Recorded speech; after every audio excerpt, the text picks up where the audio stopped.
Hello friends, welcome to my channel Net Education. So this channel is for all the NT-UGC NET and JRF aspirants, those who are preparing for education subject paper 2. अगर आप मेरे channel पे new हैं तो subscribe कर लीजिएगा और bell icon को दबाना मत भूलिएगा for further notifications and updates. So friends, today's video going to be really important क्योंकि आज हम statistics पढ़ेंगे. सैम्पल स्टैटिस्टिक्स क्या है, पॉपुलेशन पैरामीटर है, इनको कब यूज करते हैं और ये क्या डिफाइन करते हैं. इसके साथ साथ स्टैंडर्ड डेविएशन क्या होता है, वेरिएंस क्या है और नॉर्मल प्रोबेबिलिटी कर्व से रिलेटेड कई सारे क्वेश्चंस को भी हम यहाँ पे सॉल्व करेंगे. डिटेल में इन टॉपिक्स को डिस्कस करेंगे. तो फ्रेंड्स, इस वीडियो को आप एंड तक जरूर देखना और अपने फ्रेंड्स के साथ जरूर शेयर करना ताकि आपके सारे के सारे डाउट्स है वो इसी वीडियो के थ्रू, इसी वीडियो में पढ़ाए हुए कॉन्सेप्ट्स के थ्रू क्लियर हो जाए. और आप मेरे टेलीग्राम ग्रुप में भी ज्वाइन हो सकते हो जिसका लिंक मैंने डिस्क्रिप्शन बॉक्स में दे दिया है. वहां पे ज्वाइन होते हुए आपको कई सारे PYQs को सॉल्व करने का मौका मिलता है और अपने प्रैक्टिस को बूस्टअप कर सकते हो और अपने गोल JRF को अचीव कर सकते हो. So friends, without getting delay, let's get start with the video. So what is friends population and population parameter? So friends, कभी भी एक रिसर्चर अपनी स्टडी को यहाँ पे कंडक्ट करता है तो उसको एक पॉपुलेशन की जरूरत होती है और उसमें सैंपल वो लेता है. तो पॉपुलेशन है क्या? पॉपुलेशन होता है जिसके अंदर आपके एक एग्रीगेट होता है ऑफ ऑल द एलिमेंट्स जो पोजेस करते हैं एक सर्टन स्पेसिफाइड कैरेक्टरिस्टिक्स को which need to be studied and defined prior the sample population. अब ये स्टेटमेंट क्या कह रहा है? अब फ्रेंड्स, यहाँ पे आप एक स्टडी करना चाहते हैं कि यहाँ पे आप सपोज आपके सामने स्टूडेंट्स है 100. ठीक है, अब सपोज आपके सामने स्टूडेंट्स 100 है. अब यहाँ पे उस 100 स्टूडेंट में से आप यहाँ पे कितने लोगों के ऊपर स्टडी कंडक्ट करना चाहते हैं? अब यहाँ पे 100 स्टूडेंट्स में से मैं यहाँ पे स्टडी करना चाहती हूँ सिर्फ और सिर्फ 30 स्टूडेंट्स पे. ठीक है, सिर्फ और सिर्फ स्टडी स्टूडेंट्स पे, क्योंकि 30 स्टूडेंट्स पे, क्योंकि मेरा जो रिसर्च का ऑब्जेक्टिव्स है वो मुझे यहाँ पे प्रेफर कर रहा है कि मुझे सिर्फ और सिर्फ 30 स्टूडेंट्स पे यहाँ पे स्टडी करनी है और उनका यहाँ पे रिजल्ट निकालना है. अब फ्रेंड्स, जो पॉपुलेशन होती है हमारी, ये ब्रॉडर टर्म पे होती है, लार्ज पॉपुलेशन होती है. अब यहाँ पे रिसर्चर पूरी की पूरी पॉपुलेशन पे स्टडी तो नहीं कर सकता, तो उस पॉपुलेशन में से वो एक स्पेसिफाइड यहाँ पे सैंपल ले लेता है. ठीक है, जो कि आपका पॉपुलेशन के अंदर से ड्राइव होता है. अब एग्जांपल है इंडिया की पॉपुलेशन. अब इंडिया पूरी की पूरी पॉपुलेशन के अंदर आ जाती है कि कितने यहाँ पे लोग रहते हैं, लेकिन उस पर्टिकुलर वहां पे पर्टिकुलर लोगों पे यानी कि स्टेट में उस स्टेट डिस्ट्रिक्ट ये इसके सैंपल हो गए. ठीक है, ये इसके सैंपल हो गए जो कि आप एक स्पेसिफाइड ले रहे हैं. अब यहाँ पे पॉपुलेशन क्या होगी? इंडिया की पॉपुलेशन हो गई इंडिया. अब पूरे इंडिया की सारी पॉपुलेशन को तो स्टडी नहीं कर सकते. अब उसके लिए हम यहाँ पे लेवल वाइज जाते हैं, यानी कि हम एक सैंपल यहाँ पे क्रिएट करते हैं. पॉपुलेशन जो होता है हमारा, यहाँ पे सारे के सारे एलिमेंट यहाँ पे पोजेस होते हैं, यानी कि जब लार्ज कलेक्शन होता है ऑब्जेक्ट्स का और इंडिविजुअल का, जो कि need to be studied and defined prior the sample population. Sample को लेने से पहले हम एक सैंपल को लेने से पहले पॉपुलेशन को डिफाइन करना पड़ता है कि उस पॉपुलेशन में से कौन सा हमें सैंपल लेना चाहिए और कौन सी हमें यहाँ पे स्टडी करनी चाहिए. अब एग्जांपल 100 स्टूडेंट्स है, 100 स्टूडेंट्स ही हमारी पॉपुलेशन होगी, लेकिन जो 30 स्टूडेंट्स है उस 100 स्टूडेंट्स में से स्पेसिफाइड 30 लोगों के ऊपर मैं स्टडी करना चाहती हूँ, तो वो मेरा सैंपल हो गया. फ्रेंड्स, पॉपुलेशन पैरामीटर क्या होता है?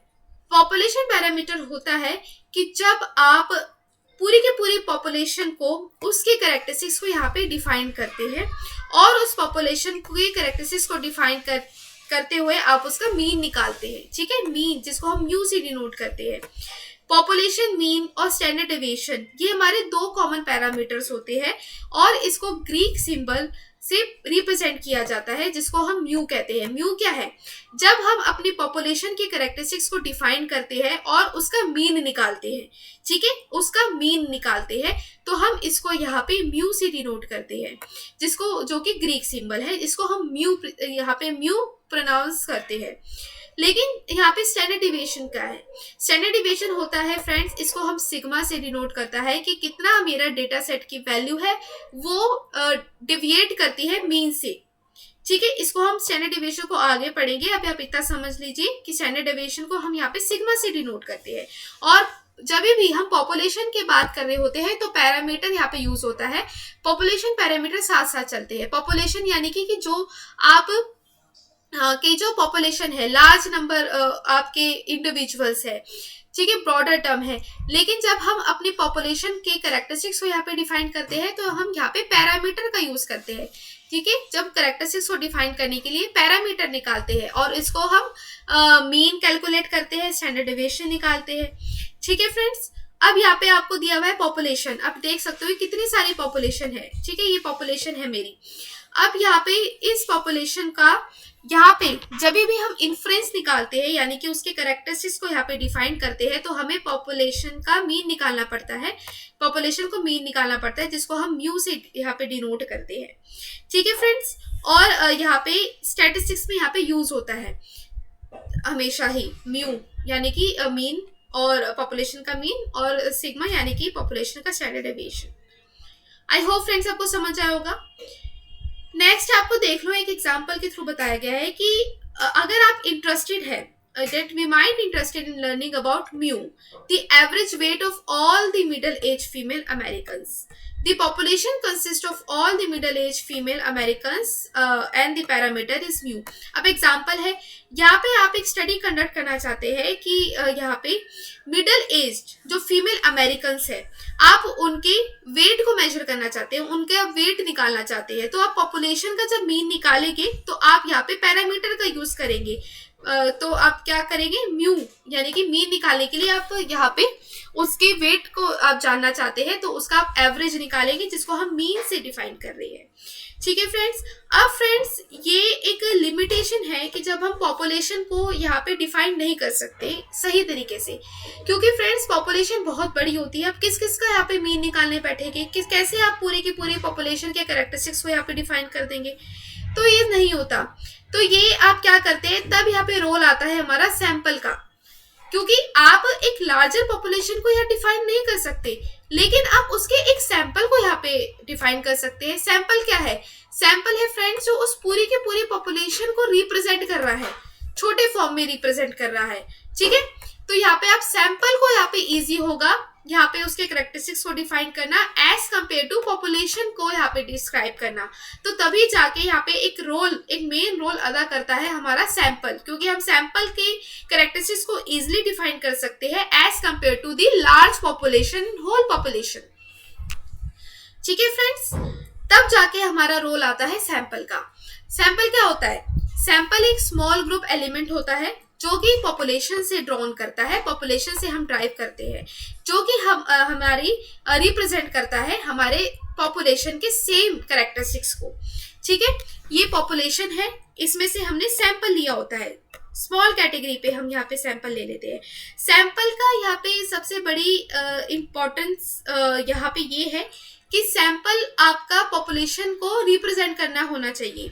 जो वेरिएबल्स आपके पॉपुलेशन में है, जो कैरेक्टरिस्टिक्स आपके पॉपुलेशन में है, वही कैरेक्टरिस्टिक्स आपके सैंपल में होना चाहिए और आपका जो सैंपल है वो प्रॉपर तरीके से पॉपुलेशन को के कैरेक्टरिस्टिक्स को डिस्क्राइब करना होना चाहिए। यहाँ पे दिया हुआ है कि sample should represent the population, sample should have all the variables population under the study, size of the sample should be sufficient to represent the population, ठीक है, ये सबसे इंपॉर्टेंट है।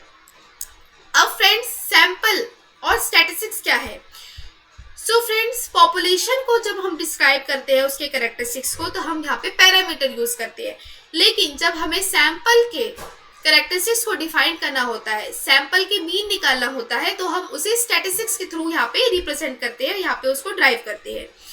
स्टैटिस्टिक्स होता है कैरेक्टरिस्टिक्स जो कि हमारे सैंपल के बता रहा है, सैंपल के कैरेक्टरिस्टिक्स को बता रहा है, और यहाँ पे हम कैलकुलेट करते हैं इसको मीन से और स्टैंडर्ड डेविएशन से, ठीक है फ्रेंड्स। मीन से और स्टैंडर्ड डेविएशन निकालते हैं क्योंकि जब मुझे अपने पर्टिकुलर सैंपल का यहाँ पे उसके कैरेक्टरिस्टिक्स को डिफाइन करना होता है तो मैं सैंपल का मीन निकालूंगी और सैंपल का स्टैंडर्ड डेविएशन निकालूंगी, ठीक है फ्रेंड्स।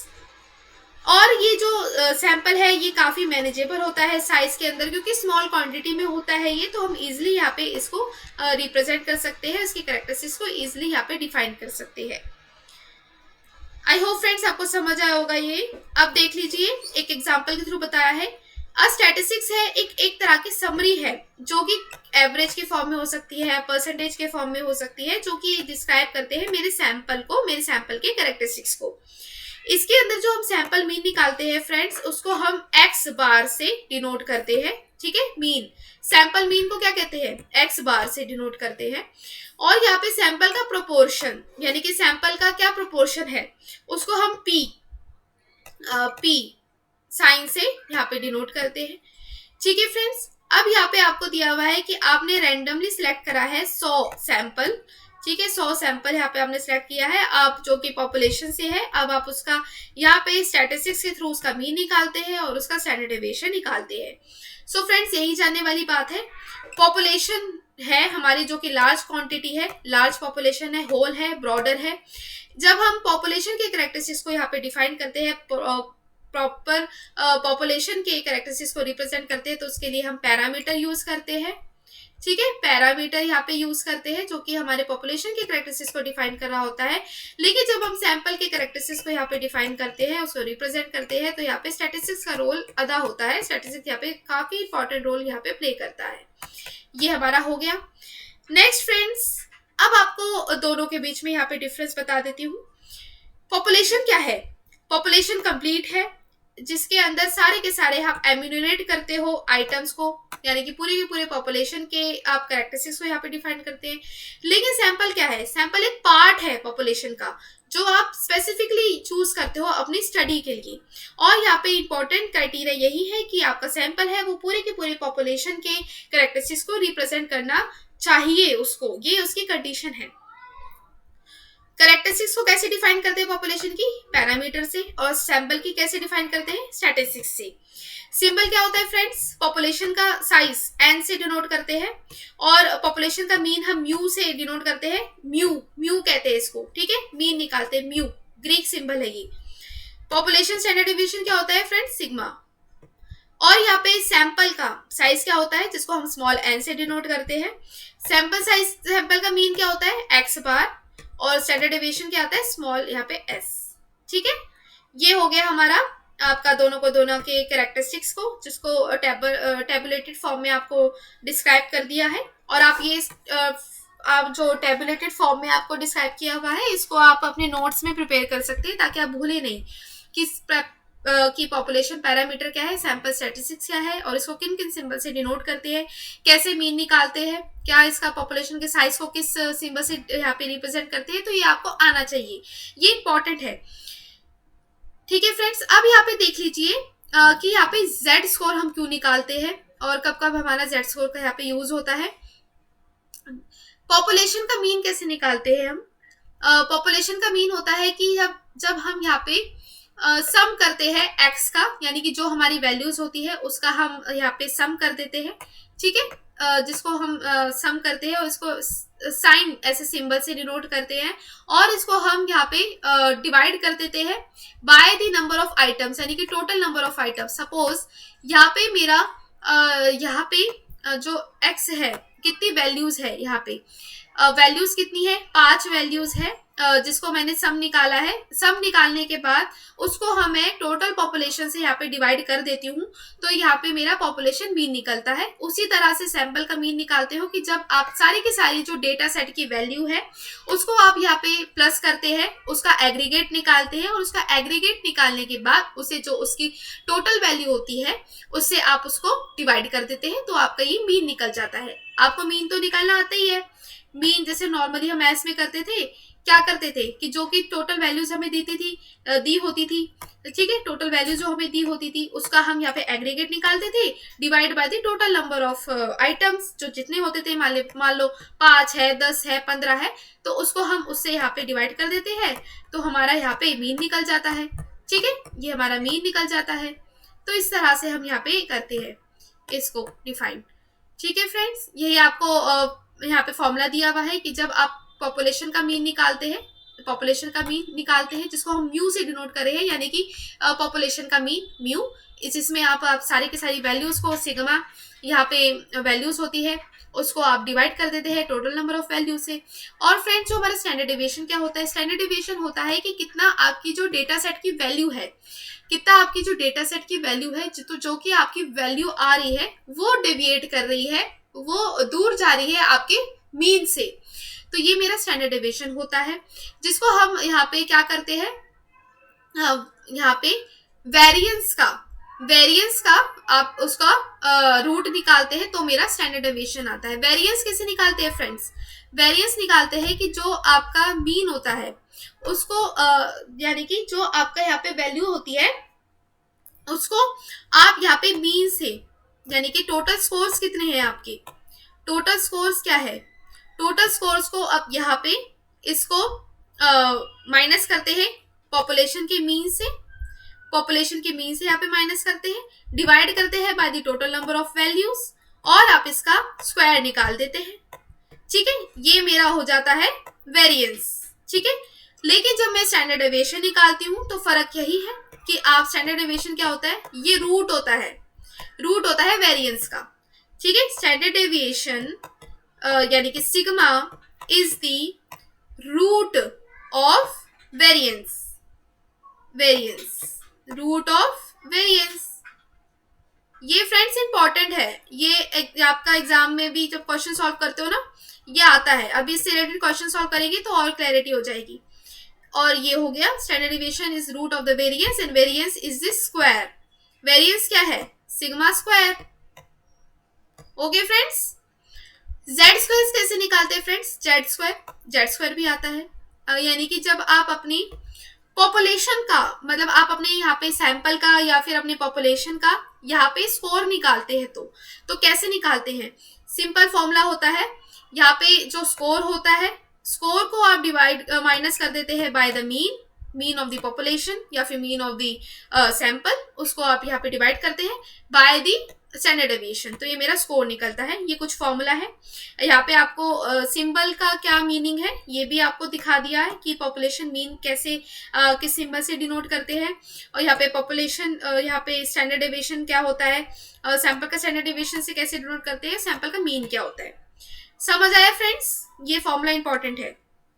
अब फ्रेंड्स, अब यहाँ पे बारी आती है स्टैंडर्ड डेविएशन को डिटेल में पढ़ने की। सो फ्रेंड्स, स्टैंडर्ड डेविएशन क्या है?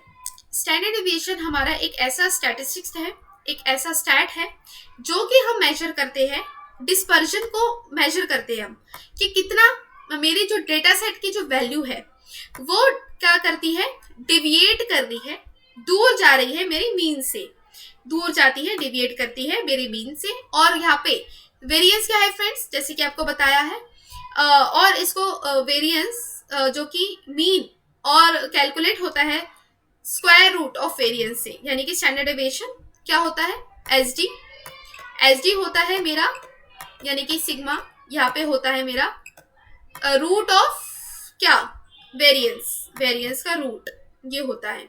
अब फ्रेंड्स, इसको एक एग्जांपल से के थ्रू समझते हैं। नेक्स्ट देखिए, ये एग्जांपल आपको दिया है, आपको से we have the data 5, 7, 3 and 7, ये मेरे पास डेटा है, ये मेरे डेटा पॉइंट है। ठीक है, ये मेरा वैल्यूज है। अब इसका टोटल कितना आया, टोटल मेरा 22 आया। अब यहाँ पे मैं क्या करूंगी, इसको डिवाइड करूंगी। अब यहाँ पे डिवाइड करने के बाद मतलब इसके टोटल को कितनी वैल्यूज है, 22 मेरा सिग्मा आ गया। यहाँ पे कितना आ गया साइन, एक मिनट,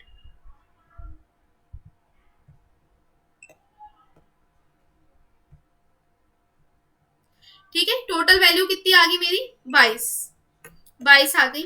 यानी कि यहाँ पे मेरी डेटा सेट की वैल्यू का एग्रीगेट कितना आ गया, 22। टोटल वैल्यू कितनी है इसकी, 1 2 3 4 है। ठीक है, 4। अब यहाँ पे आप मीन कैसे निकालोगे, मीन क्या है फ्रेंड्स, मीन क्या आया बताइए, कमेंट सेक्शन में बताते जाइए मीन क्या आया। मीन यहाँ पे मेरा आया है 5.5। ठीक है, 5.5 ये मेरा मीन आ गया। अब मीन तो मेरा 5.5 आ गया, वैल्यूज कितनी थी यहाँ पे, टोटल वैल्यू कितनी थी, 1 2 3 4 थी। अब देख लो ये कितना डेविएट कर रहा है, मेरा जो मीन से मेरी जो डेटा सेट की जो वैल्यू है कितना डेविएट कर रहा है। मान लो मेरे टोटल 0.4 है, यानी कि 1.5। ठीक है, यहाँ पे कितना डेविएट कर रहा है, 4, और यानी कि 5.5 4.0, यानी कि 1.5 मेरा मीन से डेविएट कर रहा है मेरी वैल्यूज। तो ये मेरा स्टैंडर्ड डेविएशन होता है। स्टैंडर्ड डेविएशन होता है कि जितनी आपकी डेटा सेट की वैल्यू है वो डेविएट करती है आपके मीन से, यानी कि जितनी data set score, data set value वो मेरी डेविएट कर रही है मेरे मीन से, तो ये मेरा स्टैंडर्ड डेविएशन होता है। आई होप आपको ये एग्जाम्पल के थ्रू ज्यादा समझ आया होगा जो मैंने आपको बताया है। ठीक है, ये इंपॉर्टेंट है फ्रेंड्स। अब यहाँ पे स्टैंडर्ड डेविएशन है जिसको हम कैलकुलेट करते हैं स्क्वायर रूट ऑफ वेरिएंस। ठीक है, ये मेरा वेरिएंस है फ्रेंड्स, देख लीजिए ये मेरा वेरिएंस है, इसका स्क्वायर रूट क्या है, मेरा स्टैंडर्ड डेविएशन है। और ये आपको बता रहा है if the data points are further from the mean, मतलब अगर डेटा पॉइंट्स की जो वैल्यू है वो दूर है, जाती है मेरी मीन से, तो इसका सबसे ज्यादा हाई डेविएशन होगा, मेरे हाई डेविएशन होगा। जितना दूर जाएगा उतना ही ज्यादा डेविएट करेगा, जितना पास होगा मीन से मेरी जो वैल्यूज है उतना ही कम डेविएट करेगा। तो ये मेरा स्टैंडर्ड डेविएशन होता है। ठीक है, स्टैंडर्ड डेविएशन जिसका फॉर्मूला आपको दिया हुआ है यहाँ पे, आप इसको रेफर कर सकते हैं। और यहाँ पे standard deviation which is the root of square minus mean divided by N, यानी कि टोटल जो वैल्यूज होती है ये होता है मेरा स्टैंडर्ड डेविएशन। ओके फ्रेंड्स, ये कितना डेविएट कर रहा है। अब यहाँ पे दो तरीके से आप यहाँ पे फॉर्मूले को निकाल सकते हैं। दो फॉर्मूले होते हैं, एक होता है आपका पॉपुलेशन का स्टैंडर्ड डेविएशन निकालने का, दूसरा होता है सैंपल का स्टैंडर्ड डेविएशन निकालने का। तो पॉपुलेशन का स्टैंडर्ड डेविएशन जैसे कि आपको बताया सिंपल है, जो हमने यहाँ पे किया था, एन यहाँ पे नीचे आता है। लेकिन सैंपल का कैसे निकालते हैं, सैंपल का स्टैंडर्ड डेविएशन निकालते हैं, बस हल्का सा फर्क है, n-1 नीचे आ जाता है, n-1। x क्या है यहाँ पे, the value of the data distribution, ये x value of the data distribution है। और म्यू क्या है, पॉपुलेशन, मीन का पॉपुलेशन। n क्या है, टोटल नंबर ऑफ ऑब्जर्वेशन। दूसरी तरफ सैंपल क्या है, सैंपल है the value in the data distribution, यानी कि वैल्यू क्या है डेटा डिस्ट्रीब्यूशन का, जिसको हम कैपिटल X से डिनोट कर रहे हैं। और x बार क्या है आपका, ये है मेरा सैंपल मीन, और divided by total number of the observation. ठीक है, n-1। ये दो तरीके के फॉर्मूले हैं स्टैंडर्ड डेविएशन के। एक तरफ स्टैंडर्ड डेविएशन आपका पॉपुलेशन का है, दूसरी तरफ स्टैंडर्ड डेविएशन आपका सैंपल का है। आपको पता चल गया स्टैंडर्ड डेविएशन क्यों निकालते हैं, कि जब कितना मेरा जो मीन है उसे डेविएट कर रहा है मेरी डेटा सेट्स की वैल्यू, तो ये मेरा स्टैंडर्ड डेविएशन होता है। अब फ्रेंड्स यहाँ पे कैसे कैलकुलेट करते हैं स्टैंडर्ड डेविएशन को, ये भी समझना बहुत जरूरी है। तो फ्रेंड्स सबसे पहले क्या करते हैं, द मीन वैल्यू को आप कैलकुलेट करते हैं by adding all the data points and divide करते हो by the number of data points. जैसे कि ये आपकी सारी की सारी वैल्यूज थी 5, 7, 3, 7, इनका आप एग्रीगेट करते हो, यानी कि ऐड करते हो, 22 आया। फिर बाद में जाके आप इसको डिवाइड कर देते हो कितनी नंबर ऑफ वैल्यूज से, यानी कि 4 थी, तो डिवाइड करने के बाद मेरा क्या आया, यहाँ पे 5.5 आ गया, तो हमने मीन निकाल दिया। सबसे पहले मीन निकालते हैं, ठीक है, सबसे पहले मीन निकालते हैं स्टैंडर्ड डेविएशन के लिए।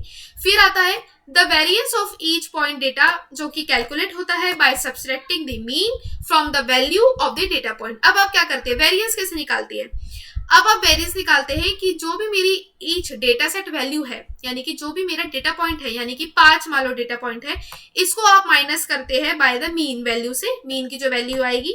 और फिर बाद में जाके आप क्या करते हो, जैसे जैसे आता है उनको आप उनकी वैल्यूज को स्क्वायर कर देते हैं, जो कि मेरा वेरिएंस निकल के आता है। वेरिएंस क्या है, स्क्वायर है, ठीक है, वेरिएंस स्क्वायर करते हो आप, जो भी आप माइनस कर करके जो आया है उसको आप जाके वैल्यू को स्क्वायर कर देते हैं, ठीक है। और बाद में स्टैंडर्ड डेविएशन निकालते हैं, जो कि मेरा जो वेरिएंस आता है उसका लास्ट में जाके आप रूट निकाल देते हैं, तो ये मेरा स्टैंडर्ड डेविएशन आ जाता है। तो ये कैलकुलेट करने के कुछ स्टेप्स होते हैं। आई होप फ्रेंड्स समझ आया होगा। ये मैंने वही वाला जो टेबल है इसको बड़ी फॉर्म में कर दिया, ताकि आप यहाँ से इसको देख पाओ क्लियरली कि कैसे कैसे दोनों में क्या डिफरेंस है, कि जब हम पॉपुलेशन का यहाँ पे स्टैंडर्ड डेविएशन निकालते हैं और जब हम यहाँ पे किसका निकालते हैं, मीन, जब आप सैंपल का यहाँ पे स्टैंडर्ड डेविएशन निकालते हैं, दोनों में हल्का सा डिफरेंस होता है दोनों के फॉर्मूले में, ठीक है फ्रेंड्स। आई होप ये आपको समझ आया होगा। नेक्स्ट देखते हैं वेरिएंस क्या है। अब फ्रेंड्स वेरिएंस होता है जो कि ड्राइव होता है by taking the mean of data points by subtracting the mean from each data point individually and then squaring of each of these results and then taking another mean of the square, another mean of these squares, ठीक है। ये क्या है, यहाँ पे variance क्या है, जिसको हम सिग्मा स्क्वायर से डिनोट करते हैं। इसके अंदर क्या करते हैं, आप हर एक वैल्यू को उसका माइनस करते हैं उसके मीन से और उसका स्क्वायर निकाल देते हैं और डिवाइड कर देते हैं बाय किससे, by total number of the values को। ठीक है, तो ये मेरा निकल कर आता है वेरिएंस। वेरिएंस स्क्वायर होता है। ठीक है, वेरिएंस हमारा स्क्वायर होता है कि जब आप मीन करते हो बाय ड्राइव करते हो bye taking the mean of data points और सब्ट्रैक्ट करते हो मीन को from each data point individually, फिर आप उसका स्कोर निकाल देते हो और आप क्या करते हो, इसका ये मेरा वेरिएंस निकल कर आ जाता है। ठीक है, और यहाँ पे स्टैंडर्ड डेविएशन क्या है, स्टैंडर्ड डेविएशन सिर्फ और सिर्फ आपका रूट हो जाता है, तो वो मेरा स्टैंडर्ड डेविएशन निकल के आ जाता है। वेरिएंस क्या करता है फ्रेंड्स, वेरिएंस हमारी हेल्प करता है कि हम डिटरमाइन कर पाए कि हमारा डेटा का स्प्रेड साइज क्या है, डेटा का कितना बिखराव है, कितना हमारा डेटा कितना यहाँ दूरी पर जाता है, कितना स्प्रेड करता है। डेटा का स्प्रेड साइज क्या है, स्प्रेड साइज क्या है, जब हम उसे मीन से कंपेयर करते हैं। तो अगर यहाँ पे वेरिएंस बिगर आता है तो इसका मतलब है कि हमारा जो डेटा की जो वैल्यूज है उसके अंदर काफी वेरिएशन है, काफी वेरिएशन है, मतलब मीन से अगर वो दूर जा रहा है, काफी स्प्रेड कर रहा है, तो यहाँ पे मेरा वेरिएशन है वो काफी ज्यादा होता है और मेरा गैप भी यहाँ पे ज्यादा होगा बिटवीन वन डेटा वैल्यू से दूसरी डेटा वैल्यू के बीच में। ठीक है, अब यहाँ पे देख लो फ्रेंड्स, एक एग्जांपल के थ्रू समझाती हूँ। एक लो आपको ये वैल्यू दी हुई है, ठीक है, ये वैल्यू आपको दी हुई है, तो आप देख सकते हो कि यहाँ पे कितना कितना दूरी है, मतलब कितना वेरी कर रहा है, मतलब एक की यहाँ पे दूरी है, यहाँ पे सबसे ज्यादा दूरी हो गई, ज्यादा यहाँ पे दूर चले गया क्योंकि यहाँ पे 2 का फर्क आ गया है ना, 2 और 1 का यहाँ पे फर्क आ गया। तो इस तरीके से कि यहाँ पे जो मेरी डेटा सेट की वैल्यू है वो आपस में कितनी वेरी कर रही है, कितनी दूर जा रही है, कितनी दूर एक दूसरे से स्प्रेड हो रही है, ज्यादा यहाँ पे स्प्रेड होती है डेटा सेट की वैल्यू, तो इसका मतलब है कि हमारा जो वेरिएंस है, वेरिएशंस है वो भी ज्यादा होगी, अगर कम है तो कम होगी। ठीक है फ्रेंड्स, यहाँ पे फॉर्मूला दिया हुआ है कि कैसे हम निकालते हैं वेरिएंस को। अब यहाँ पे देख लीजिए, यहाँ पे आंसर आपको एक एग्जांपल के थ्रू बताया है कि वेरिएंस जो कि हम डिटरमाइन करते हैं कि हम सब सब्सट्रैक्ट करें मीन की वैल्यू को ईच डेटा पॉइंट से और जो कि रिजल्ट करे, मान लो ये रिजल्ट किया है और ईच ऑफ दिस वैल्यूज का हम क्या कर दें, अंत में जाके स्क्वायर कर दें। हर एक वैल्यू का मैंने स्क्वायर कर दिया फ्रेंड्स। 0.5 का स्क्वायर क्या है 0.25, 1.5 का स्क्वायर क्या है 2.25, ऐसे करके स्क्वायर निकाल देते हैं। सिर्फ हम यहाँ पे स्क्वायर निकालते हैं डेटा सेट की वैल्यू को मीन से माइनस करके, वो मेरा वेरिएंस आ जाता है। ठीक है फ्रेंड्स, आई होप ये आपको समझ आया होगा कि हम कैसे वेरिएंस निकालते हैं, क्या स्टैंडर्ड डेविएशन निकालते हैं, दोनों के बीच में क्या डिफरेंस है। ठीक है, जब डेटा सेट की वैल्यू हमारी ज्यादा डेविएट करती है मीन से तो वो मेरा स्टैंडर्ड डेविएशन हो जाता है। लेकिन वेरिएंस में क्या करते हो आप कि मेरा डेटा सेट की वैल्यू कितनी स्प्रेड है, कितनी आपस में ही, मतलब आप आपस में ही जो डेटा सेट की वैल्यू है वो एक दूसरे से वेरी करती है और एक दूसरे में काफी डिफरेंस लेकर आ रही है, स्प्रेड हो रही है, ज्यादा वेरिएशन, ज्यादा स्प्रेड होता है। और वेरिएंस क्या होता है, यहाँ पे सिग्मा का स्क्वायर निकाल देते हैं, स्टैंडर्ड डेविएशन रूट होता है वेरिएंस का। अभी तक हमने ये समझा है और आपको ये फॉर्मूला देखने को मिल रहा है फ्रेंड्स, ये आपको दोनों का निकाल के बताया है मैंने। एक तरफ पॉपुलेशन का वेरिएंस कैसे निकालते हैं, दूसरी तरफ सैंपल का वेरिएंस क्या निकालते हैं। सैंपल का वेरिएंस सबसे इजी होता है, मतलब दोनों ही सबसे इजी है। म्यू का जब क्यों निकालते हैं, जब हम पॉपुलेशन का मीन होता है यहाँ पे, और यहाँ पे एक्स बार क्या है कि सैंपल का मीन निकाल लेते हैं, तो और हल्का सा डिफरेंस होता है, नीचे सैंपल में n-1 होता है और यहाँ पे सिग्मा का n होता है। ठीक है फ्रेंड्स, तो ये हमारा हो जाता है पॉपुलेशन का वेरिएंस और सैंपल का वेरिएंस, यहाँ पे आपको दिया हुआ है, यहाँ आप देख सकते हो, रेफर कर सकते हो फॉर्मूला। अब फ्रेंड्स सबसे इंपॉर्टेंट बात हमारी आती है नॉर्मल डिस्ट्रीब्यूशन कर्व की। ये एग्जाम में सबसे इंपॉर्टेंट है, ये हमेशा ही आता है, इससे रिलेटेड क्वेश्चंस भी हम करेंगे। तो फ्रेंड्स नॉर्मल डिस्ट्रीब्यूशन क्या है? सो फ्रेंड्स नॉर्मल डिस्ट्रीब्यूशन हमारा, जिसको हम गॉसियन डिस्ट्रीब्यूशन भी कहते हैं, ये एक तरह का हमारा प्रोबेबिलिटी डिस्ट्रीब्यूशन होता है जो कि सिमेट्रिक होता है अबाउट द मीन। और ना यहाँ पे फ्रेंड्स क्या होती है, हम जो भी डेटा होती है, जो डेटा हम करते हैं, रिजल्ट्स हमारे आते हैं, उसको हम कैसे एक यहाँ पे रिप्रेजेंट करें, एक कर्व के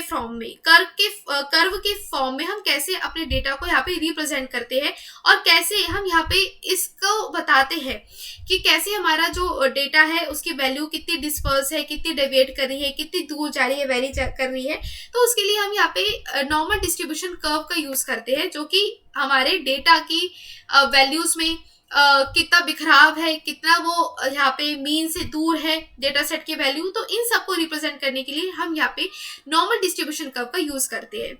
ये क्या करता है, ये आपको बताता है कि डेटा कितना मेरा नियर है, मीन से कितना नियर है, कितना यहाँ पे फ्रिक्वेंटली है, मोर फ्रिक्वेंट है अकरेंस में, कितना बार बार रिपीट हो रहा है, कितना मेरा मीन से फार है मेरा डेटा। तो ये इन सबको डिस्क्राइब करने के लिए हमें इस पर्टिकुलर नॉर्मल डिस्ट्रीब्यूशन कर्व की जरूरत होती है, और ये मेरा बताता है कि कितनी मेरी वैल्यूज डिविएट करती है मीन से, कितनी पास है, कितनी दूर है, और क्या इसकी वैल्यूज आती है। तो ये सब कुछ हम एक बेल कर्व के रूप में रिप्रेजेंट करते हैं, जिसको हम नॉर्मल डिस्ट्रीब्यूशन कर्व कह रहे हैं।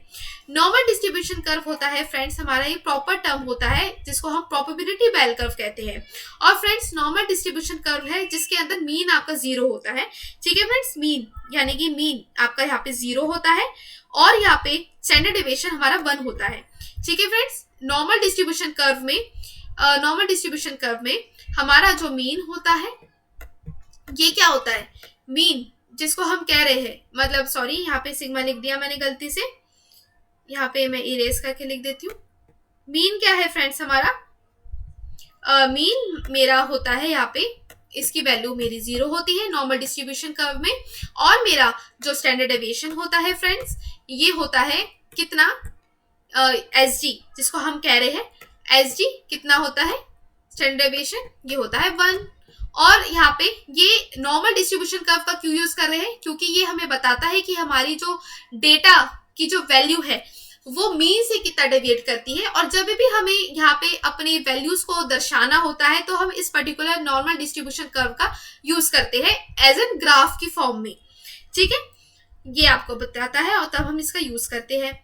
और फ्रेंड्स यहाँ पे नॉर्मल डिस्ट्रीब्यूशन कर्व और उसकी प्रॉपर्टीज देख लेते हैं, जिसके अंदर हमारा ये एक तरह का स्मॉलर स्टैंडर्ड होता है जो कि डेविएशन इंडिकेट करता है कि डेटा हमारा कितना टाइटली क्लस्टर्ड है मीन के अराउंड और कितना दूर जा रहा है, कितना क्लस्टर्ड है, कितना पास पास है और कितना दूर जा रहा है हमारी वैल्यूज मीन से। तो यही हमें नॉर्मल डिस्ट्रीब्यूशन कर्व यहाँ पे रिप्रेजेंट करता है। लार्जर स्टैंडर्ड डेविएशन होता है, यानी कि इसका मतलब है अगर लार्ज स्टैंडर्ड डेविएशन है तो इसका मतलब है हमारी जो डेटा की वैल्यू है वो मीन से दूर जा रही है, फार जा रही है। अगर क्लस्टर्ड है, पास पास है, तो इसका मतलब है कि हमारी वैल्यूज है टाइटली पैक्ड है, मीन के अराउंड है। ठीक है फ्रेंड्स, तो यही हमें नॉर्मल डिस्ट्रीब्यूशन कर्व हमें बताता है।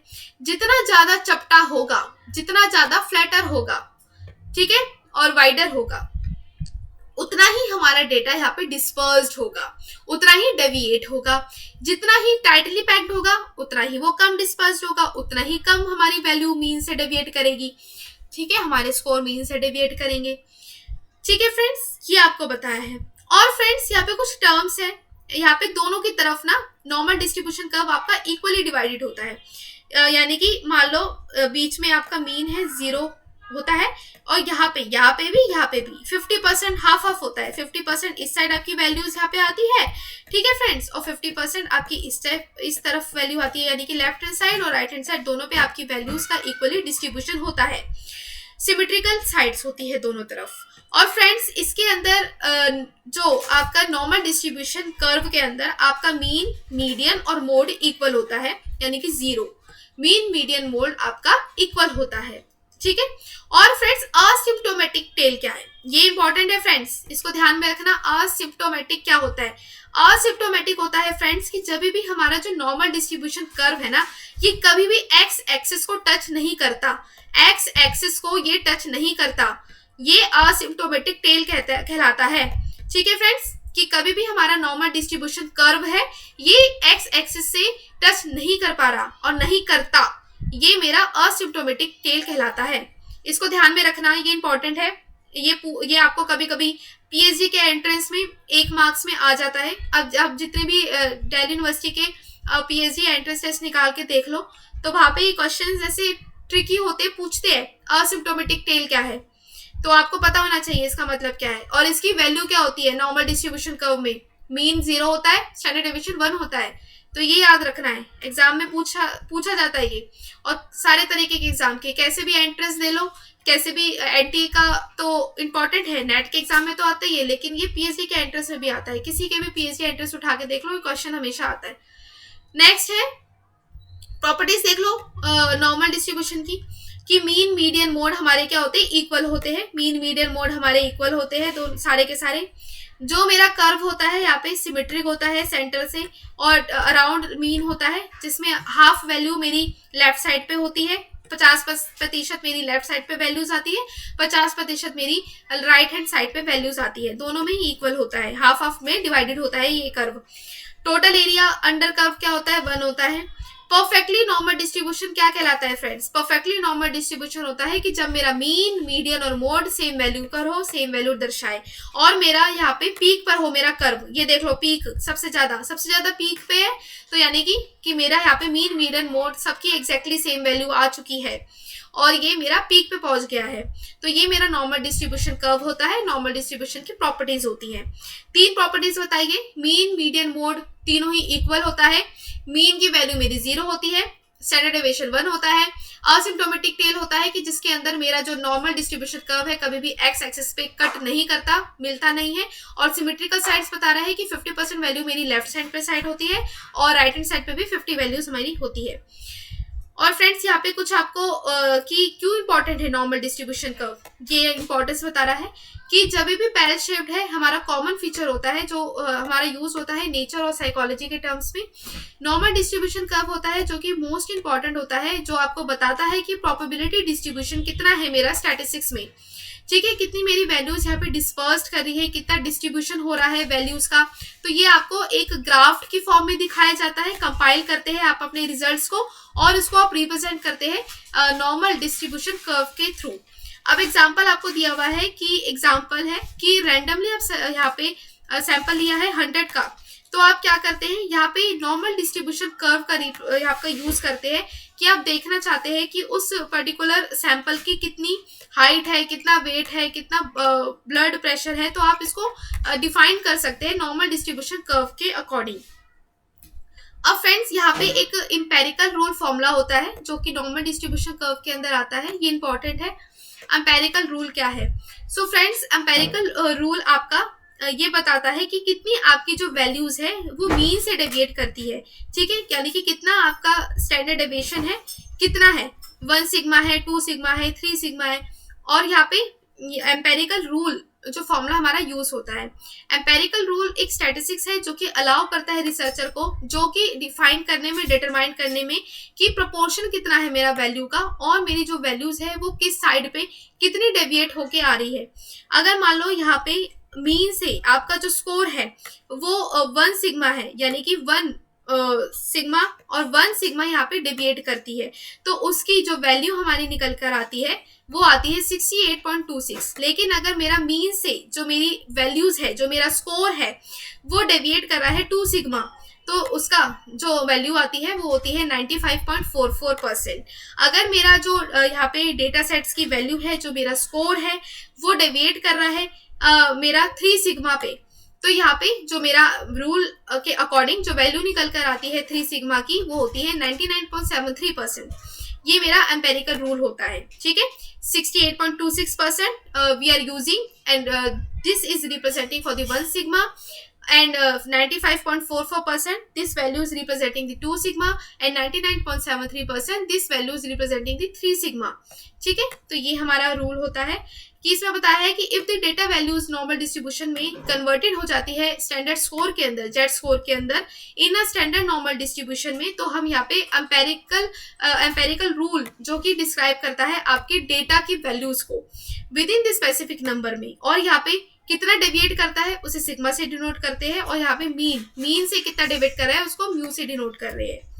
ठीक है फ्रेंड्स, यही आपको बताया गया है कि एम्पेरिकल रूल्स के अकॉर्डिंग रिसर्चर हमारा कैलकुलेट करता है probability of randomly obtaining score, कि हमारा स्कोर कितना डेविएट करता है मीन से।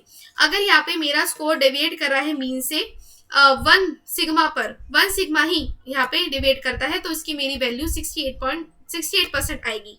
अगर यहाँ पे मेरा जो वैल्यूज है, ठीक है, वैल्यूज है वो फॉल करती है 2 स्टैंडर्ड डेविएशन में, यानी कि 2 सिग्मा यहाँ पे निकल कर आ रहा है, मेरा 2 स्टैंडर्ड डेविएशन यहाँ पे आ रहा है, तो मेरी यहाँ पे जो वैल्यू आएगी वो होगी 95%, यानी कि 95% तक मेरा जो डेटा है वो डेविएट कर रहा है, ठीक है। और ये आपका स्कोर होता है बिटवीन -2 से +2 के बीच में। और अगर यहाँ पे पूरा का पूरा यानी कि 3 सिग्मा तक मेरा जो वैल्यूज है वो डिविएट कर रही है, तो इसका मेरा आंसर आता है 99.7%, ठीक है। तो जो कि आपका -3 से +3 के स्टैंडर्ड डेविएशन जो कि मीन से ये वैल्यू को दर्शाता है, ठीक है फ्रेंड्स। आई होप आपको समझ आया होगा कितनी वैल्यूज है, डिस्पर्स करती है क्या है।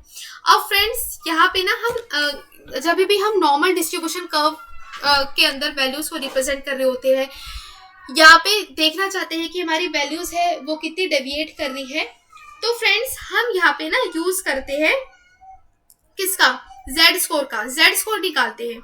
जेड स्कोर है हमारा यूज होता है कि हम कन्वर्ट कर पाए अपने रो डेटा को, जो कि ऑब्जर्व वैल्यू होती है हमारी, जो कि स्टैंडर्ड स्कोर होता है। अगर आप चाहते हैं कि आप अपनी वैल्यूज को, अपने स्कोर को स्टैंडर्ड के फॉर्म में लेकर आए, तो हम यहाँ पे जेड स्कोर का यूज करते हैं, ठीक है फ्रेंड्स। और जेड स्कोर यानी कि स्टैंडर्ड स्कोर क्या है, ये नंबर ऑफ स्टैंडर्ड डेविएशन होती है when the conversion is based on the population mean and population standard deviation। Z score क्यों निकालते हैं, जब हम चाहते हैं कि हम अपनी स्कोर को एक स्टैंडर्डाइज फॉर्म में लेकर आए, स्टैंडर्डाइज फॉर्म में लेकर आए, तो हम क्या करते हैं, जेड स्कोर निकालने के लिए हम जो मेरी डेटा सेट की वैल्यू है, जो मेरा स्कोर है, उसको मैं माइनस करते हैं उसके मीन से, यानी कि पॉपुलेशन के मीन से माइनस करते हैं, और उसको यहाँ पे डिवाइड कर देते हैं स्टैंडर्ड डेविएशन से, तो मेरा जाके यहाँ पे जेड स्कोर निकल कर आता है, जो कि स्टैंडर्डाइज स्कोर भी कहलाता है, ठीक है फ्रेंड्स। और यहाँ पे आपको देख लो कितना डिस्पर्स कर रहा है, यहाँ पे वैल्यूज लिखी हुई है, आप यहाँ पे इसको देख सकते हैं, रेफर कर सकते हैं, और ये इंपॉर्टेंट है, वैल्यूज याद करनी है कि कितना डेविएट कर रहा है क्या। और फ्रेंड्स इसी चार्ट में ना, इसी जो ग्राफ में आपको दिया हुआ है कि जो, क्योंकि मैंने आपको बताया था कि 50% वैल्यू आपकी लेफ्ट हैंड साइड पे होती है, 50% वैल्यू आपकी राइट हैंड साइड पे होती है। सो फ्रेंड्स यहाँ पे जो -1 जो सिग्मा होता है और यहाँ पे +1 सिग्मा होता है, यहाँ पे जो आपका 68.26% की जो वैल्यू होती है ना, ये आपका 2 भागों में डिवाइड होता है, यानी कि -1 से मीन तक और +1 से मीन तक, तो यानी कि ये आपका इक्वली डिवाइड हो गया, 68.26 आपका इक्वली डिवाइड हो गया, यानी कि 34.13 ठीक है। और यहाँ पे जो आपका 2 सिग्मा है, यानी कि 2 सिग्मा है, इसकी वैल्यू क्या होती है, इसकी वैल्यू होती है 13.59%, और जो 3 सिग्मा है इसकी वैल्यू होती है 2.14% एंड 2.14%। ये हमारी है कि कितना डेविएट कर रहा है वैल्यू, क्या इसका निकल कर आता है, तो ये हम इसको इस फॉर्म के अंदर रिप्रेजेंट करते हैं।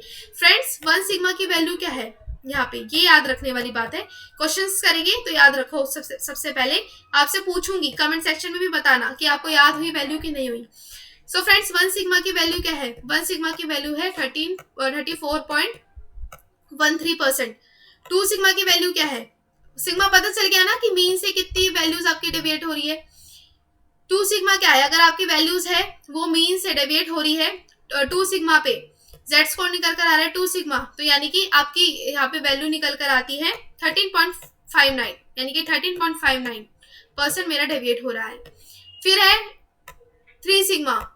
3 सिग्मा क्या होता है, 3 सिग्मा की वैल्यू होती है आपकी 2.14, कि कितना मेरा मीन से डेविएट करके यहाँ पे निकल कर आ रही है, ये मेरा हो जाता है वैल्यूज। तो ये याद रखनी है, 1 सिग्मा की वैल्यूज क्या है, 2 सिग्मा की वैल्यू क्या है, 3 सिग्मा की वैल्यू क्या है, ठीक है फ्रेंड्स।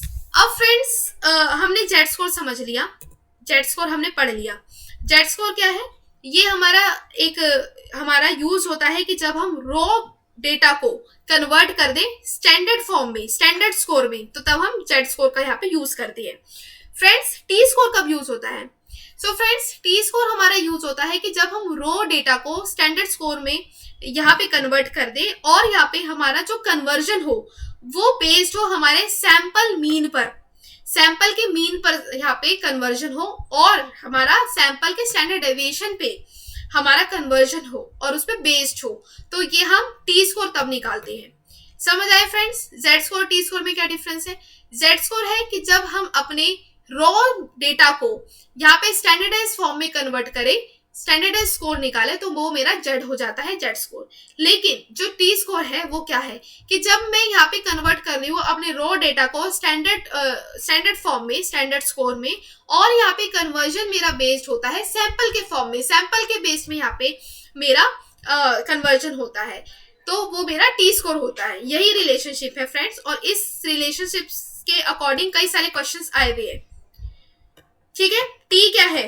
टी जब आप टी स्कोर निकाला है तो वो क्या है, यहाँ पे फॉर्मूला है 10 इंटू जेड प्लस 50।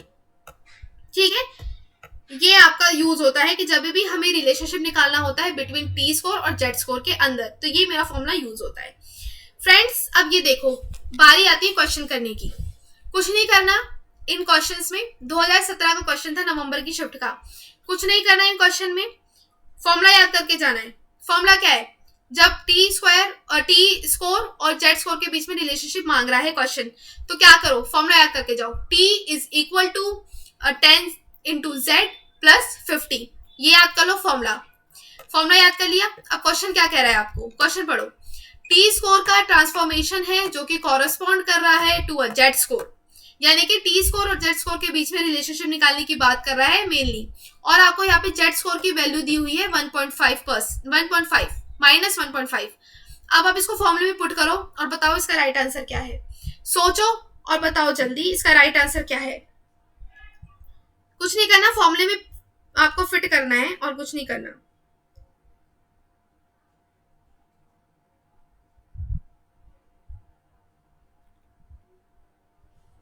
ठीक है, करा फिट? आंसर क्या है आपका, बताओ आंसर क्या है। And here your answer is 35। Why 35? Simple है भाई, यहाँ पे लेकर आपको वैल्यू ही तो लिखनी थी, करना क्या था। यहाँ पे 10 है, यहाँ पे दिया हुआ है, जेड की वैल्यू क्या है, माइनस 1.5 दी हुई है, आपको प्लस करना है 50 में। आपने इंटू किया, इसको इंटू करने के बाद पॉइंट से पॉइंट कट गया, माइनस 15 आ गया, प्लस 50 करा तो आपका माइनस कर दिया वैल्यू को, तो टी आपका 35 आ गया। बहुत ही सिंपल फॉर्मूला है फ्रेंड्स, हमेशा आता है एग्जाम में। ठीक है, ये इंपॉर्टेंट है। अब फ्रेंड्स, परसेंटाइल रैंक क्या होता है? अब हमारे एग्जाम में ना एनटी का यहाँ पे परसेंटाइल का यूज होता है। परसेंटाइल और परसेंटेज में ना फ्रेंड्स डिफरेंस होता है। परसेंटाइल क्या होता है फ्रेंड्स? परसेंटाइल होता है कि मेरी जो वैल्यू है वो कितनी बिलो है। जब भी हम परसेंटाइल रैंक निकालते हैं ना, हम उसको बिलो के फॉर्म में देखते हैं। अब मान लो आपके यहाँ पे कितने परसेंट आए, मान लो यहाँ पे नॉर्मली क्या होता है, परसेंटेज आप ऐसे निकालते हो कि 67% आए मेरे, यहाँ पे 98% आए भाई मेरे। ठीक है, तो ये आप परसेंटेज निकालते हो। लेकिन यहाँ पे परसेंटाइल रैंक क्या होता है? सो फ्रेंड्स, परसेंटाइल रैंक होता है जब हम यहाँ पे कंपैरिजन करते हैं कि हमसे अबव और हमसे ऊपर, मतलब हमसे अबव ऊपर या फिर हमसे नीचे बिलो कितने लोग हैं जिनके 67% आए हैं, नहीं आए हैं। ठीक है फ्रेंड्स, ये मेरा परसेंटाइल रैंक होता है। अब यहाँ पे परसेंटाइल रैंक हम यूज करते हैं अपने एनटीए के उसमें, एनटीए के एग्जाम में। जब भी आपका रिजल्ट निकलता है ना, वो परसेंटाइल रैंक के फॉर्म में निकलता है। मान लो अगर यहाँ पे टॉपर की यहाँ पे 100 परसेंटाइल आ गई, ठीक है, अब 100 परसेंटाइल से नीचे के लोग, मतलब 100 परसेंटाइल टॉपर के से कंपेयर करते हैं, नीचे के लोग कितने हैं। ठीक है, नीचे के लोग वो कितने हैं, तो ये हम परसेंटाइल रैंक निकालते हैं कि जब हम कंपेयर करते हैं कि कितने लोग मेरे अबव है, कितने मेरे जो लोग हैं उनमें से नीचे है। अब एग्जांपल देखो, यहाँ पे क्वेश्चन पूछा है, परसेंटाइल रैंक है स्टूडेंट की किसी भी टेस्ट में, उसको 67 मिला है। अब इसका मतलब क्या है, 67 उसको मिला है, तो इसका मतलब क्या है कि स्टूडेंट ने स्कोर किया है 67%, या फिर 33% स्टूडेंट्स ने स्कोर किया है बिलो स्कोर, या फिर 67% स्कोर किया है स्टूडेंट ने अबव स्कोर, या फिर 67 स्टूडेंट्स ने स्कोर किया है बिलो ही स्कोर। इसका आंसर क्या होगा? सोचो, पॉज करो वीडियो को और बताओ क्या होगा आंसर।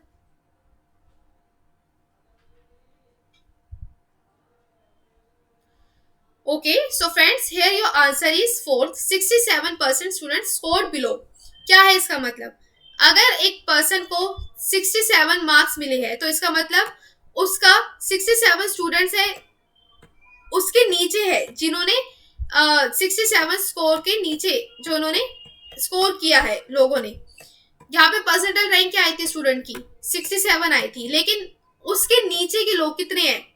ऐसे लोग हैं जिन्होंने उससे कम मार्क्स लेकर आए, यानी कि 67% तो लेके आए, लेकिन उसके कम नीचे कितने सारे लोग हैं, यानी कि 67% लोगों ने उसके बिलो रैंकिंग करी है, बिलो स्कोर किया है, तो यही मेरा परसेंटाइल रैंक हो गया।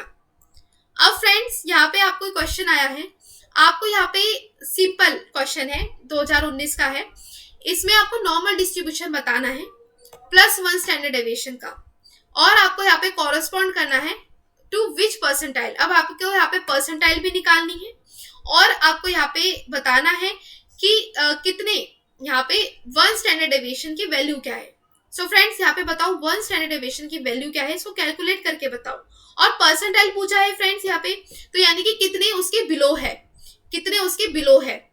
परसेंटाइल हमेशा देखते हैं बिलो में कितने, अगर मान लो आपके 67% है तो 67% के नीचे वाले लोग कितने हैं, यानी कि 67% है, मतलब 67 आपके आ गए हैं, तो उसमें आपके बिलो कितने आ गए, कितने लोगों ने यहाँ पे करा है स्कोर, आपके नीचे है वो। अब यहाँ पे आपको बताना है 1 सिग्मा की वैल्यू कितनी है, 1 स्टैंडर्ड डेविएशन कितना है।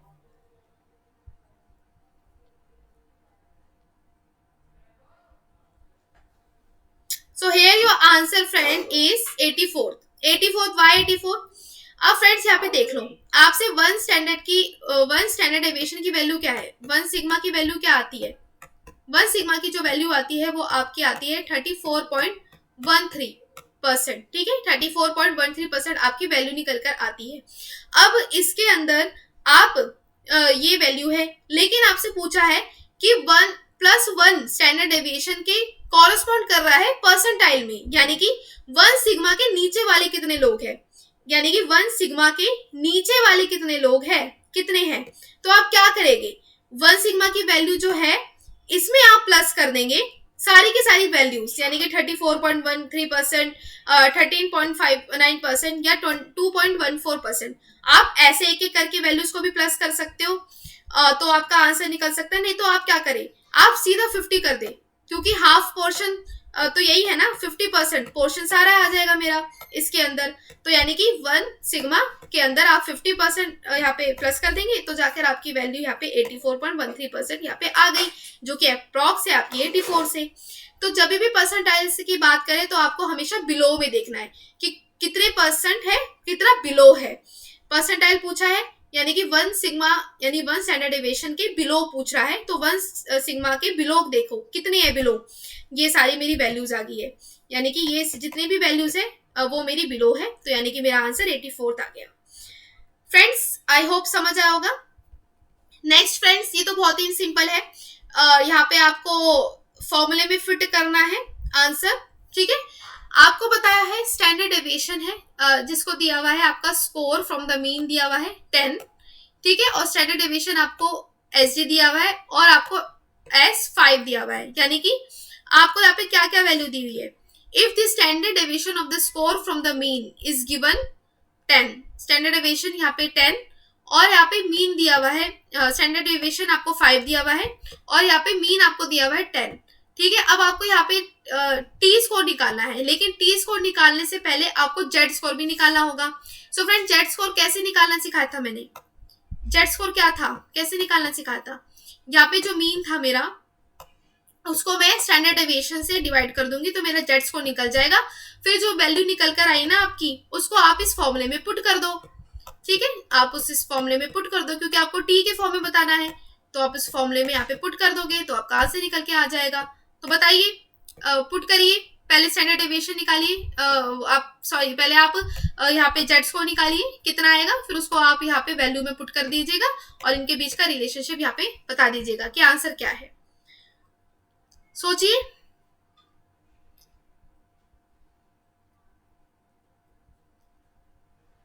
सो friends here your answer is 70। Why 70? क्योंकि सबसे पहले मैंने जेड स्कोर यहाँ पे निकाला है, मीन क्या था मेरा, यहाँ पे मीन मेरा यहाँ पे कितना था 10 था, और स्टैंडर्ड डेविएशन कितना है मेरा यहाँ पे 5 दिया हुआ है।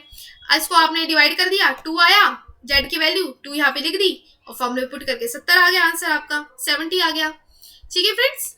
अब ये क्वेश्चन देखो फ्रेंड्स, ये इंपॉर्टेंट है, क्वेश्चन की लैंग्वेज समझो। आपको कह रहा है in a normal distribution of score with mean of 54, mean कितना दिया हुआ है 54 मीन दिया हुआ है, एंड स्टैंडर्ड डेविएशन आपको कितना दिया हुआ है 9, the percentile rank of the student scoring 72।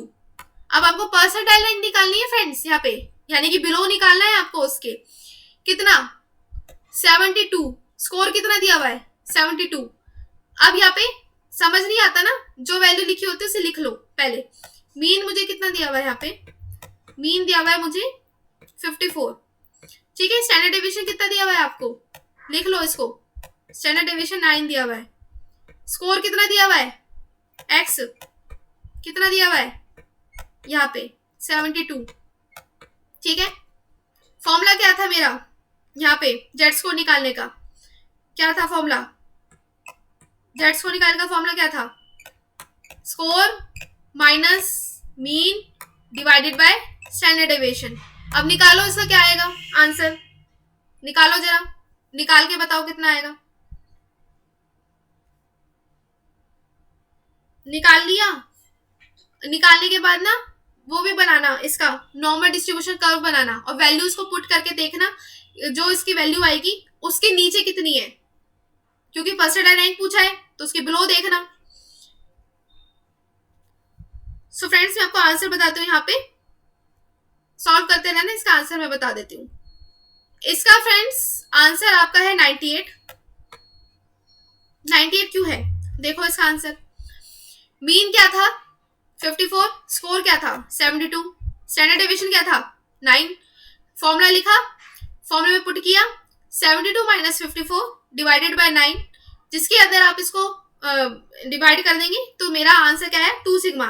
अब 2 सिग्मा के बिलो देखो फ्रेंड्स कितना है, 2 सिग्मा के बिलो कितना आ जाएगा, 2 सिग्मा की यहाँ पे कितनी वैल्यू है 2 सिग्मा की, उसके बिलो देखनी है आपको, सारी की सारी जितनी वैल्यू है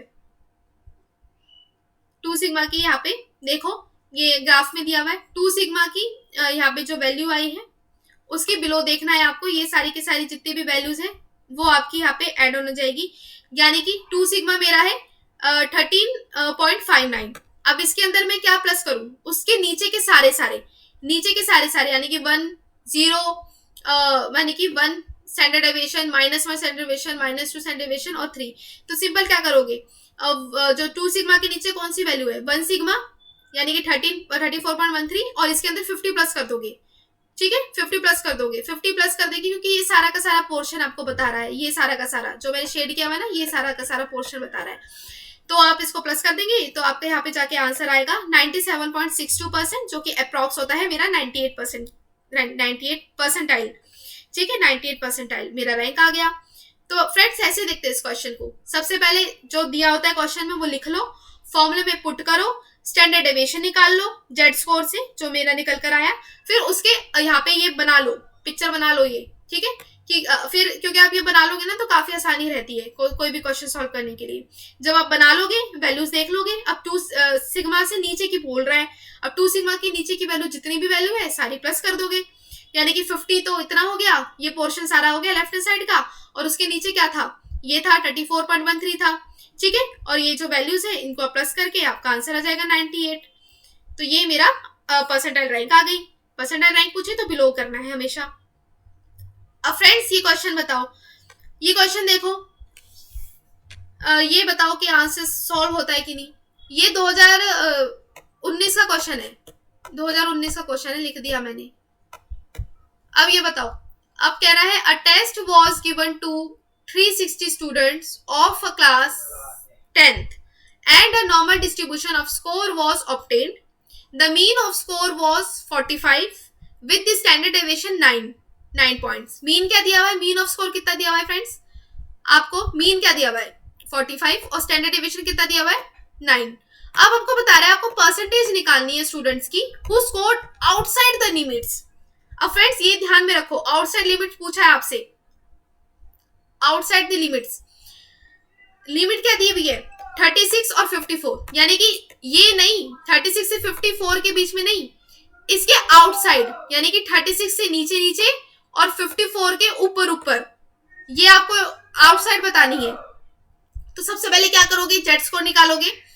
इनका अलग अलग निकालना पड़ेगा फ्रेंड्स, क्योंकि लिमिट्स अलग अलग दी हुई है। अब यहाँ पे 2 स्कोर दिए हुए, एक 36 स्कोर दिया हुआ है, 54 स्कोर दिया हुआ है। तो पहले क्या करोगे, पहले एक लिमिट फर्स्ट निकालोगे। लिमिट फर्स्ट में क्या करोगे, पहले लिमिट फर्स्ट निकालोगे। यहाँ पे L1 लिख देते हो, लिमिट फर्स्ट। लिमिट फर्स्ट निकालोगे यानी कि 36 को माइनस करोगे, यानी कि स्कोर को माइनस करोगे किससे, यहाँ पे मीन से, और उसे डिवाइड कर दोगे स्टैंडर्ड डेविएशन से। फिर जो स्कोर आया वो बताना कितना आया। लिमिट 2 क्या है, लिमिट 2 मेरी दी हुई है 54। अब उस 54 को मैं माइनस करूंगी किससे, अपने मीन से, और उसको डिवाइड करूंगी स्टैंडर्ड डेविएशन से। ये मेरी लिमिट 2 हो गई। जो स्कोर आएगा ना, अब देखना इसका क्या है और बताओ, सॉल्व करो। फिर उसकी लिमिट्स बताना जो उसके आउटसाइड जा रही है।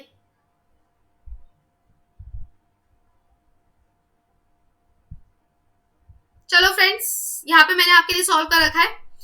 मैं भी क्या करती हूँ ना फ्रेंड्स, इसमें सबसे पहले ना लिमिट्स वगैरह बना लेती हूँ। ये जो डायग्राम है ना, ये बना लेती हूँ ताकि इजी रहे। तो आप भी ऐसा करना।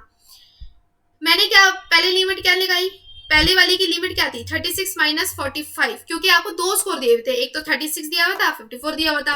अब यहाँ पे एक एक करके लिखाओ। लिमिट 1 का निकाला जिसका -1 सिग्मा आया, लिमिट 2 का निकाला मैंने जिसका +1 सिग्मा आया। अब आपको फ्रेंड्स ये बोल रहा है कि इन दोनों के आउटसाइड बताना है, आउटसाइड बताना है।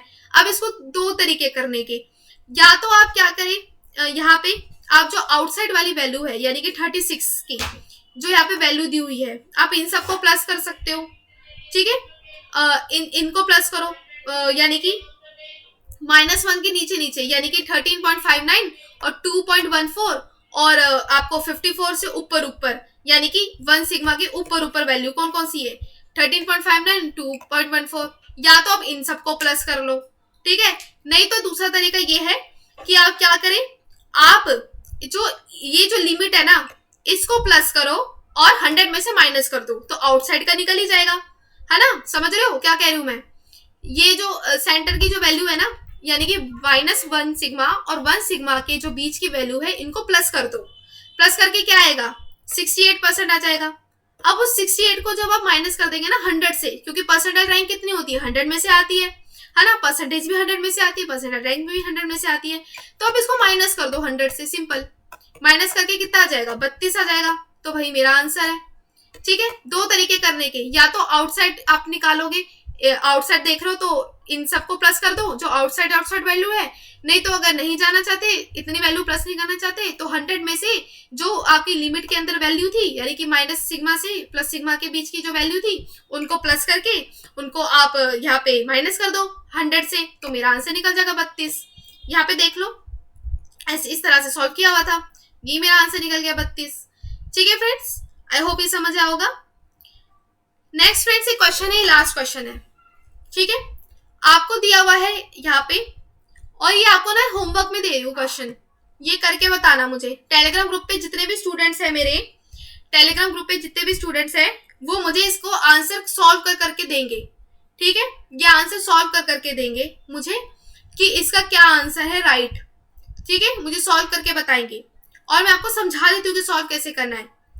आपको इस वीडियो में हालांकि आपको यहाँ पे आंसर मिल जाएगा, इस वीडियो में हालांकि आपको आंसर मिल जाएगा, क्योंकि आंसर यहाँ पे लिखा हुआ है कि बेटर किया है साइकोलॉजी में, और यहाँ पे सॉल्यूशन भी दिया हुआ है आपको। लेकिन मैं चाहती हूँ कि आप यहाँ इसको सॉल्व करें, ठीक है। और मुझे टेलीग्राम ग्रुप पे एक एक पर्सन के यहाँ पे शीट्स पे आंसर आने चाहिए कि कैसे सॉल्व किया है इन्होंने। अब क्वेश्चन समझाती हूँ आपको। क्लास टेस्ट के अंदर आपको मीन क्या दिया हुआ है साइकोलॉजी का 45, लिख लो जो जो दिया हुआ है। यहाँ पे साइकोलॉजी को पी से डिनोट कर रही हूँ मैं, पी से रिप्रेजेंट कर रही हूँ। साइकोलॉजी का मीन कितना दिया हुआ है मुझे, यहाँ पे मीन मुझे दिया हुआ है यहाँ पे 45, ठीक है। और मुझे स्टैंडर्ड डेविएशन कितना दिया हुआ है साइकोलॉजी का, स्टैंडर्ड डेविएशन मुझे दिया हुआ है यहाँ पे 5। दूसरी तरफ देखो, मैथमेटिक्स का कितना दिया हुआ है m, मैथमेटिक्स का यहाँ पे स्कोर कितना दिया हुआ है मुझे, सॉरी मीन कितना दिया हुआ है मुझे, मीन दिया हुआ है यहाँ पे मुझे कितना 80 दिया हुआ है, ठीक है। यहाँ पे मीन मुझे कितना दिया हुआ है 80, और यहाँ पे स्टैंडर्ड डेविएशन कितना दिया हुआ है फ्रेंड्स, मुझे यहाँ पे कितना दिया हुआ है स्टैंडर्ड डेविएशन, स्टैंडर्ड डेविएशन मुझे कितना दिया हुआ है यहाँ पे कितना 5 दिया हुआ है, ठीक है। जो जो लिखा है, जो जो बोला है वो लिख लो। फिर आपको दिया है विपिन कुमार ने 50 मार्क्स स्कोर किए हैं, ठीक है। विपिन कुमार ने 50 मार्क्स स्कोर किए हैं साइकोलॉजी में और मैथमेटिक्स में 70 दिए, यानी कि एक ही बंदे के यहाँ पे मार्क्स दिए हुए हैं आपको, विपिन के मार्क्स और दूसरी तरफ विपिन के ही मार्क्स है ये, एक तरफ मैथ्स में एक तरफ साइकोलॉजी में। तो विपिन ने कितने मार्क्स किए, स्कोर कितना दिया हुआ है मेरा यहाँ पे, स्कोर कितना है फ्रेंड्स, स्कोर कितना है, स्कोर एससी से डिनोट कर दूं, समझ जाओगे। स्कोर कितना दिया हुआ है यहाँ पे साइकोलॉजी का 50 और यहाँ पे स्कोर कितना दिया हुआ है विपिन का मैथमेटिक्स में, स्कोर कितना दिया हुआ है, एसओ से डिनोट कर देती हूँ, कितना दिया हुआ है 70, ठीक है। अब आप इसको वैल्यू में पुट करो, एक एक करके बताओ, जिसका यहाँ पे स्टैंडर्ड डेविएशन हाई है वो जीत जाएगा, वो अच्छा स्कोर कर देगा, ठीक है, और जिसका यहाँ पे लो है वो हार गया, ठीक है। आपको बताना है किसने सबसे ज्यादा किस सब्जेक्ट में स्कोर किए है, विपिन ने मैथ्स में किए या फिर साइकोलॉजी में किए। सो फ्रेंड्स, इसका आंसर यहाँ पे दिया हुआ है, आपको जेड स्कोर निकालना था यहाँ पे, कि आप यहाँ पे सिग्मा यहाँ पे स्कोर कर रहे हो माइनस मीन से और इसका स्टैंडर्ड डेविएशन निकाल रहे हो, ऐसे ऐसे करके यहाँ पे आ गया। साइकोलॉजी का यहाँ पे प्लस सिग्मा हो गया, +1 सिग्मा, और यहाँ पे मैथमेटिक्स का यहाँ पे -2 सिग्मा हो गया, ठीक है। तो इसमें किसका ज्यादा है, माइनस की वैल्यू ज्यादा है प्लस की वैल्यू ज्यादा है, तो इसलिए इन्होंने साइकोलॉजी में सबसे अच्छा प्रदर्शन दिखाया है और साइकोलॉजी में सबसे अच्छे मार्क्स इन्होंने ऑब्टेन किए हैं, ठीक है। जेड स्कोर निकालना था फ्रेंड्स बाद में, इसका जेड स्कोर आपको पता है क्या होता है, score minus mean divided by standard deviation, ठीक है। या फिर आप ये जो मैंने यहाँ पे मीन को इस तरह से भी डिनोट कर सकते हो, सैंपल का मीन कैसे निकालते हो, स्कोर माइनस सैंपल का mean divided by standard deviation, चाहे ऐसे कर लो, फॉर्मूला वही है और आपका यहाँ पे आंसर आ जाएगा, ठीक है फ्रेंड्स। आई होप ये आपको समझ आया होगा। इससे रिलेटेड अगर कोई भी डाउट है तो आप कमेंट सेक्शन में पूछ सकते हो। इस वीडियो को ना अपने फ्रेंड्स से जरूर शेयर करना, और टेलीग्राम ग्रुप पे जितने भी बच्चे हैं जो इस क्वेश्चंस को बताया है मैंने उसको सॉल्व कर करके मुझे देंगे और अपने यहाँ पे रिस्पॉन्सेस को, अपने फीडबैक्स को यहाँ पे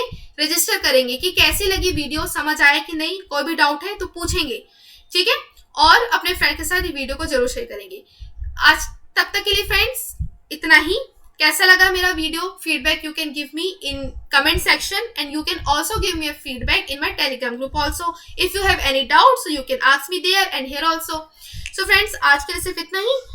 तो कैसा लगा मेरा video, you can give me a feedback. तब तक के लिए stay blessed and enjoy learning. Thank you.